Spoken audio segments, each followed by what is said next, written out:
Okay, so what am I going to ramble about today? Excuse me, my voice, my throat has not been good recently. But I was thinking about the other day when I was talking about do I plan to return to America or not? And I made a comment that I was thinking about in terms of there needs to be more of a restriction on certain things. And I was thinking, elaborate that on that a bit more. So, America is known as the land of the free. Not really, you know? I think people like to believe that, but I feel like Americans are far less free than they realize. If you have to make a choice between going bankrupt or going to a hospital, I don't think that's freedom, you know? If you have to make a choice between getting a second job or losing your home, I don't think that's freedom. I think that it's a balancing act. When it comes to governments and societies, I don't think you should go too far in either direction. And I mentioned that before. If you go too far to the left towards socialism, you're going to have a mess. If you go too far to the right towards overwhelming capitalism, you're going to have a mess. And I don't think people get that. They hear certain things like socialism and they think, oh, socialism, China, communism. And Americans have been so brainwashed about this and they misunderstand what socialism is. We already have some socialism in America. For example, your fire department. Tax money pays for that, and everyone can use the service. Public libraries. These are all elements of socialism. So we already have it. It's not something that's invasive or corrosive to society. It actually is a benefit to everyone. But if you start giving too much, then you have budgeting problems. So therein lies the balance.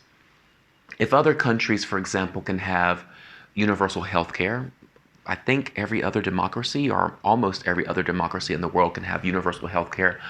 Why is it that we cannot? Because in America we have a system of lobbying where corporations lobby the government for benefits. So we talk about freedom. Well, it's corporations and companies. They have the freedom. The people don't, actually. The people are screwed. I mean, there are stories of people who they actually have insurance, but because they go to the wrong hospital, their baby cannot get health care and dies. Wow, freedom. I think I heard that example in a Michael Moore documentary, so I know some people are automatically going to dislike me for saying that, but that resonated with me because you do hear a lot of stories about that where people have to make those hard choices in life. The idea of freedom is a beautiful idea. It's a wonderful idea. But like anything, you cannot have unrestrained freedom. Why do you think we have speed limits? Should you have the freedom to drive as fast as you want? No, because it endangers other people. These constraints exist to protect society. Now, the question is who decides what should be constrained and what should not be constrained? And I think that's where we, the people, come in a democracy and vote together. The lobbying system has to be changed. The electoral college, I think that's outdated.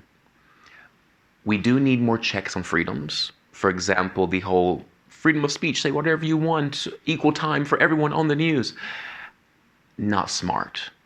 There's got to be some limits and constraints on news in order to make sure that it stays news and not just become something where the highest bidder can take it over and misinform the mass. So there has to be some constraints on freedoms. But again, it's something that I think the government should take active steps towards informing the population on, and then they actively vote. And I don't think the government's done a good job of that. So yeah, that's my ramble. I just want to elaborate on that a bit more. There's got to be a balance. too far to either side, not a good thing. Uh, absolutes, you never want to deal with absolutes, which in itself is an absolute. But again, that's my ramble today. Talk to you next time.